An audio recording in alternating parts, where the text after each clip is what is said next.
Hi, I'm Norm Abram. Welcome to the new Yankee Workshop. Today we complete our look back at the greenhouse project we did several years ago. After it was constructed, the greenhouse sat just outside the shop, right in this location. Sadly, it was never used for plants, and eventually we needed some space for the storage shed, which you see here now. The original greenhouse was disassembled and trucked to a new location, where I'm happy to report it is used by a passionate gardener every day from early spring to late fall.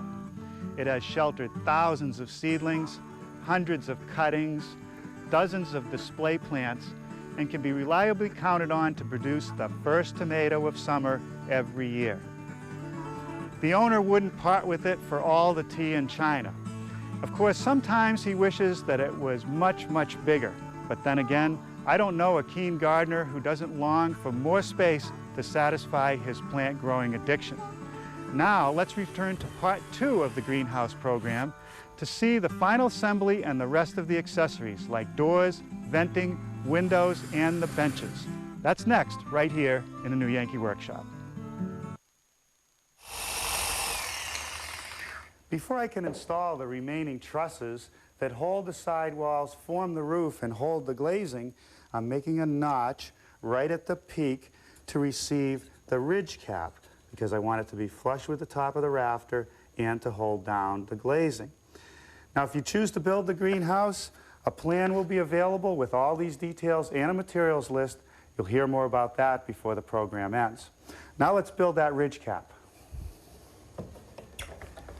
With one side of the ridge cap clamped in my side vise to hold it, I'll be able to set the other side on top. Now, the whole idea of a ridge cap is to cover the roofing materials where they meet at the peak. And in order to have each side of the ridge cap equal, it's necessary to rip one piece so that it's narrower than the other by the thickness of the board. Now, I'm going to secure these pieces together with some screws. But before we use any power tools, let's take a moment to talk about shop safety. Be sure to read, understand, and follow all the safety rules that come with your power tools. Knowing how to use your power tools properly will greatly reduce the risk of personal injury. And remember this, there is no more important safety rule than to wear these safety glasses.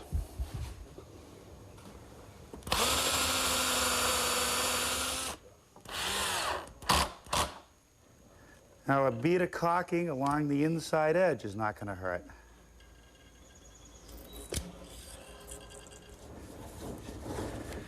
Sequence is very important at this point of the assembly. I'm stacking in the 3 trusses on one end of the greenhouse, and now I'm going to take the purlins and slide them into the upper triangle. Otherwise, I'm never going to be able to get them in. We'll just let them set on the side for now. Then I can take each truss and work them down the line for the final installation. Now, if this greenhouse was going to stay here permanently, I would apply some glue to this joint. But because we want to move it later, we're going to assemble it dry and secure everything with some screws.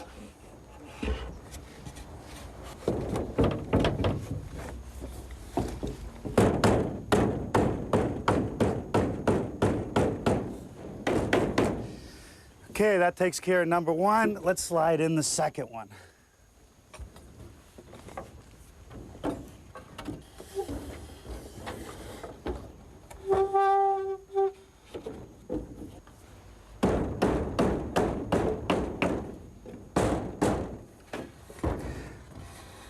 Well, now the third one. You can imagine what kind of mess I might have gotten into if I hadn't put these purlins up here first.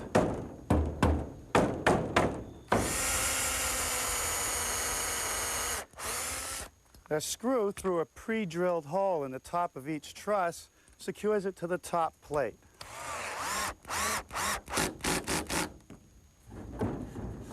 Now the next step is to slip the purlins into place. Notches slide in over the rafters and secure those with some screws.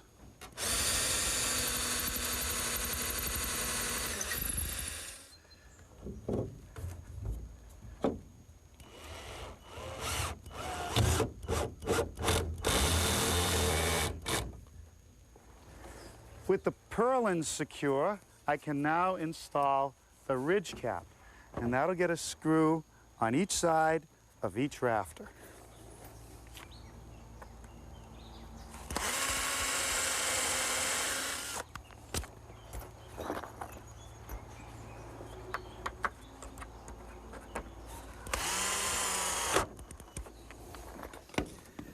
Even on a cool day, this greenhouse is going to get pretty hot inside.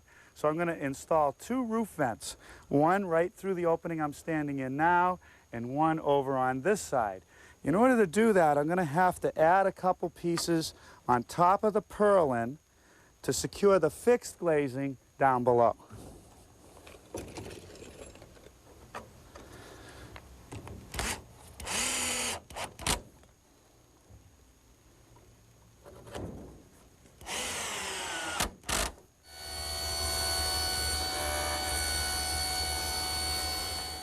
I've just taken a piece of 1x stock and ripped it at a 45-degree angle. And this will be a stop to secure the glazing at the eave line. The next step is to make a rabbet at the square edge to receive the glazing.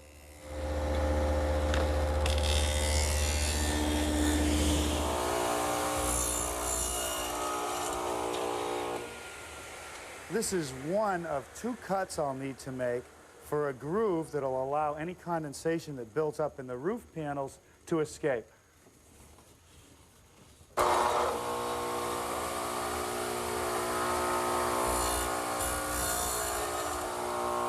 With a guide block temporarily secured to my fence, which is cut at a 45-degree angle, I'm able to hold the strip in the right position to complete the weep holes. The last operation on this piece is to make a notch at each rafter tail location.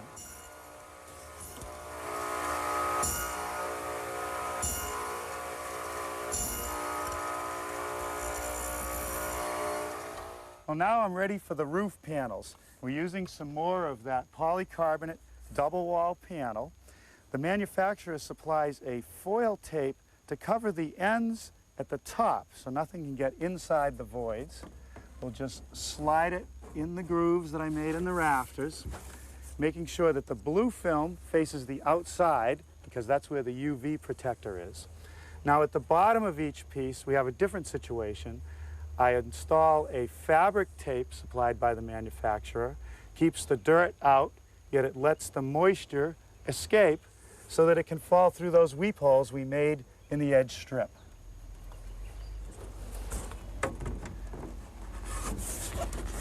Notice that I've installed a spacer block at the top of the purlin, and that's to hold the panel away from the purlin, because if moisture builds up on the inside, we want it to go right by, not drip on you.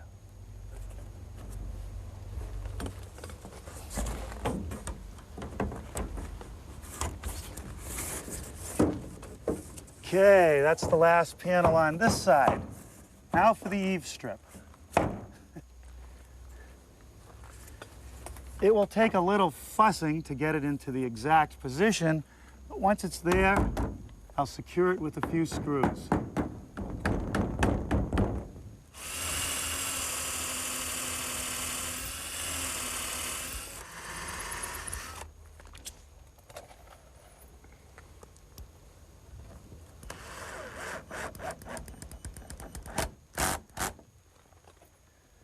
There's a couple more things I have to do to complete these panels. The first is to pry each panel up about 1/16 of an inch from the rabbet so that any water that comes out of the panel can run down the rabbet and they'll go out through the weep holes.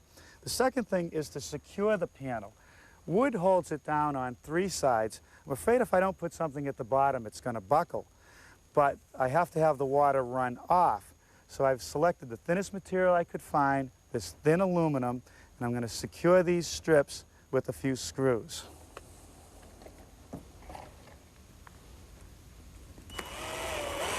Of course, the screws that I'm using are rust resistant. Now, some water could run underneath the aluminum channel, so I'm just running a small bead of caulking, a special caulking supplied by the manufacturer to be used with these polycarbonates. Now all we have to do is peel off the film.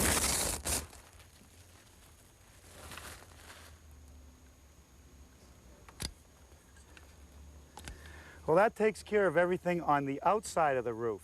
There's one more thing to do on the inside. I have to install a block under the ridge to keep the glazing from sagging. The top edge of the blocks that I'm using at the ridge have been beveled at 45 degrees on each side.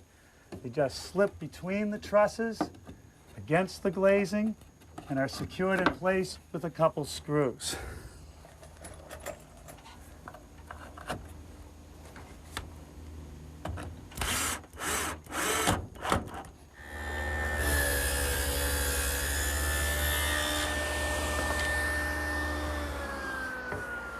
Now here are all the parts for the various pieces. This set here is the rail and stile set for the door.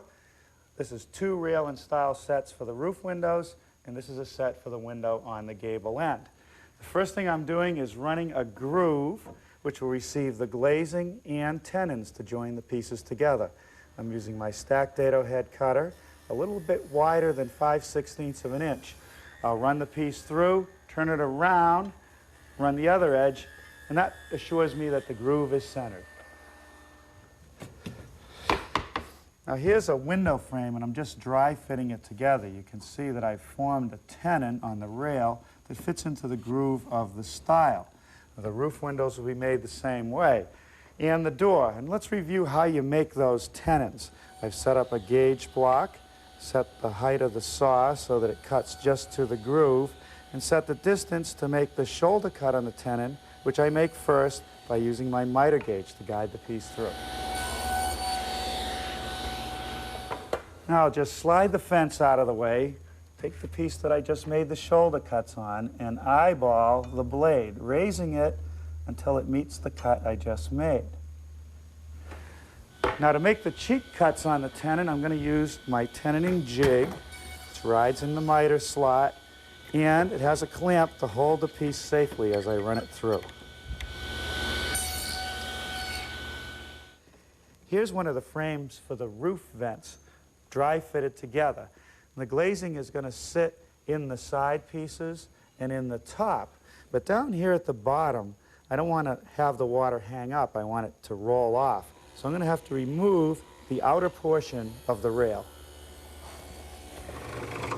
This is the center rail for the door. Condensation could form here. These weep holes should help. The glazing is next, and to cut this polycarbonate, I've installed my fine-tooth laminate cutting saw. Just as I did with the panels on the greenhouse, I want to seal the top edge of each panel with this foil tape. Now I found that if I use a small piece of dowel to press it into place, it eliminates any wrinkles which make it difficult to slide into the slot. And at the bottom of every panel, the fabric tape that breathes. And now for some more of our high-tech glue. I apply the glue to one surface, I've pre-moistened the other surface, and I just slip them together. This is a moisture-cured product, so it takes moisture from the air or the moisture I've added to the joint to cure. And you'll be surprised that it will foam up out of the joints, but you can grind it off easily after it cures. With the rails glued to one side of the door, I can slip in my glazing panels. Depending on the humidity and the temperature, the open time for this glue is between 30 minutes and 4 hours. And after I put it together, I should keep it clamped for about 24 hours.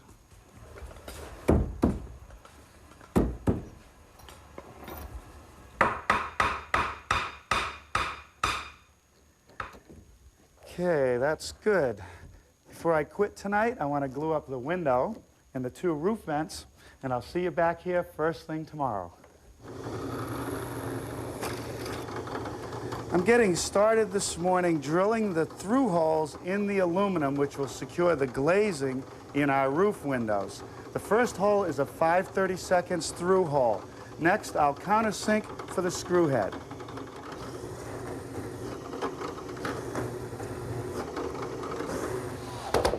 Just as we did with the roof panels, I'm securing the piece with some rust-resistant screws. This is the outside of the roof vent, and this is the bottom, so the water can flow right off.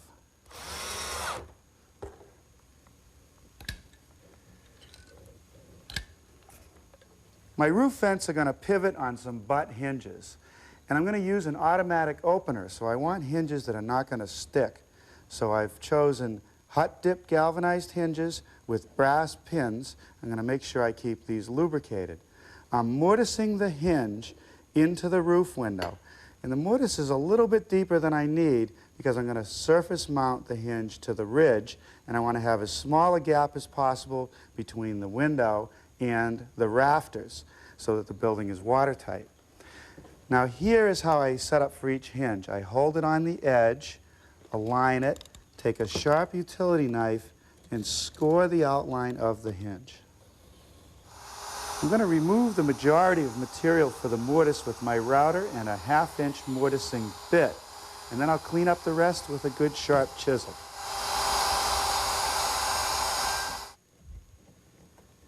This redwood is so soft, cuts easily with a good sharp chisel. More rust-resistant screws to secure the hinge to the unit.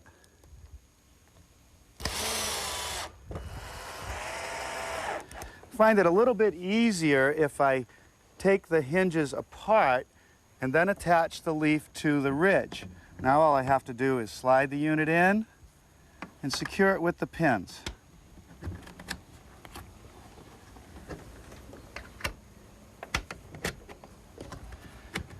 Okay, let's put the other one in.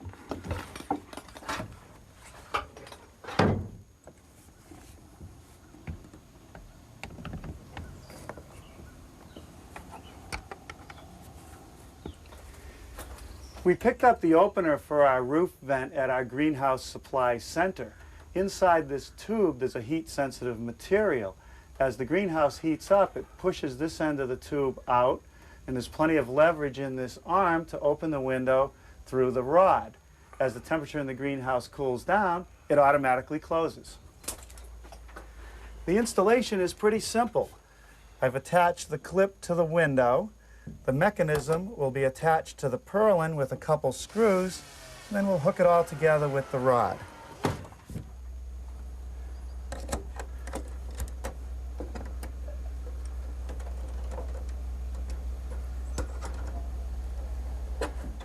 That's all there is to it. The temperature variation will do the rest. Here's the sash for our awning window, assembled the same way as the door and our roof windows. I've already mortised the top rail for the hinges that will pivot the window. Now I've set up my stacked dado head cutter with a sacrificial strip to make a rabbet along each edge. I'll show you what those are for in a minute.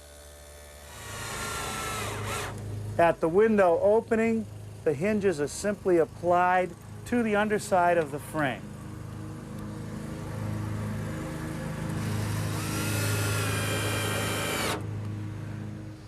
These thin strips are going to slide into the slots that are in the studs, and they will act as stops against which the rabbet will rest. Okay, now I can set the sash in place, slip the hinges together, and drive the pins. Give it a try. Okay, that works good. Now all I got to do is find out a way to hold it open and hold it closed. There's one more piece I want to apply to the window here in the shop. It's this sill piece, cut at a 10-degree angle, and a saw curve placed in the front edge to let the water drip away. Now I'm going to install it so it overhangs the sash about a 1/2 inch, and that'll allow it to close against the frame. A bead of caulking on the inside edge, and I'll attach it with a few screws.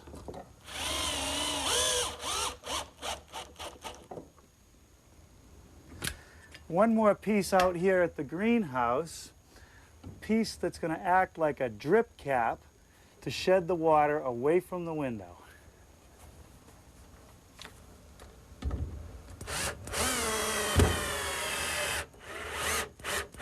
The angle that it's cut at is 10 degrees.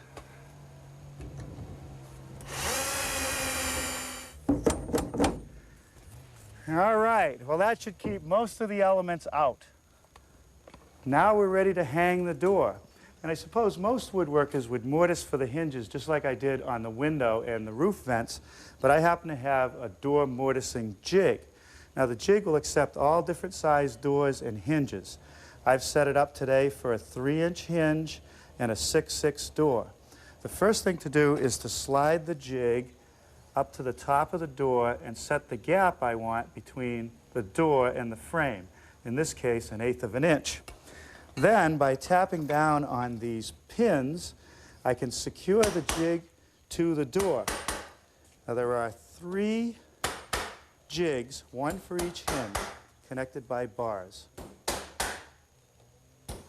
To remove the material for the mortise, I'm using a collar supplied by the manufacturer and a 5/8 inch mortising bit. The collar just rides around inside the jig. It works great. Now I just pop the jig off, and the last thing that I have to do to the mortises is square up the corners because the router leaves a rounded corner.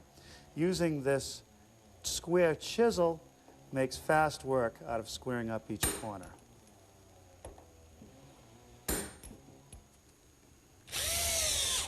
Now we'll take the same jig and mortise the frame out at the greenhouse. Now's a good time to remove the sill plate from the doorway.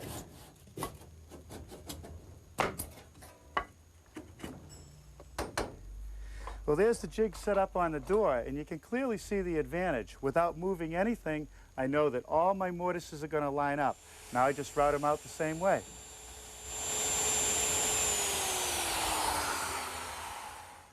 The next thing I want to do is bevel the latch edge of the door so that as it closes, it won't hit the frame. It's something you do to all doors. In the old days, they used to do it with jack planes. Today, we use power tools. I'm going to use my power plane, which is set up with a single cutter. Also has a guide fence, which I've tipped in 5 degrees to give me the bevel I want. A couple passes along the edge should take care of it. Okay, let's see how it fits. Slide it in over the hinge.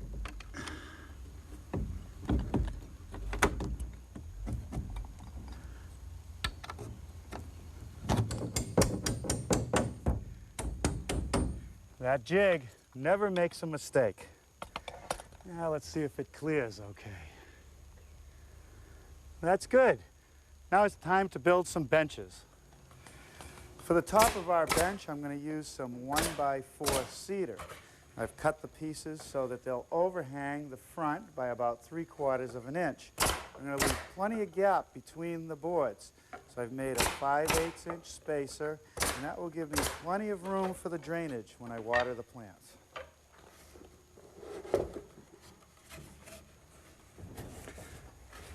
To install the benches, I've set up a few temporary support sticks. Now I just got to slide the bench into position, then I'll crawl underneath and attach it to the studs with some screws.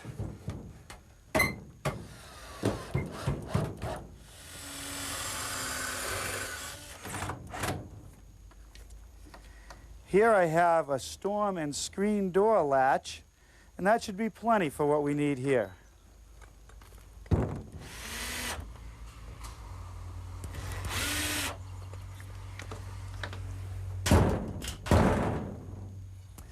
These 1-inch wide strips of cedar will act as stops for the door.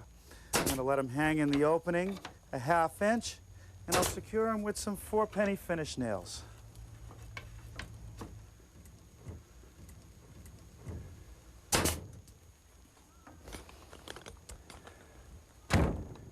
Hey, we're ready for the plants. That was a good project.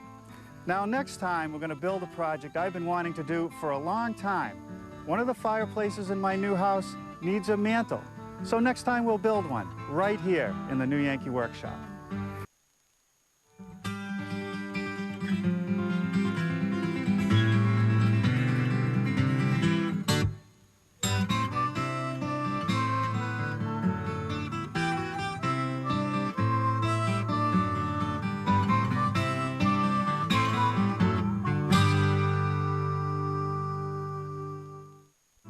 order a home video or a measured drawing of the project you've just seen, please call 866-545-9708. Additional information is available at newyankee.com.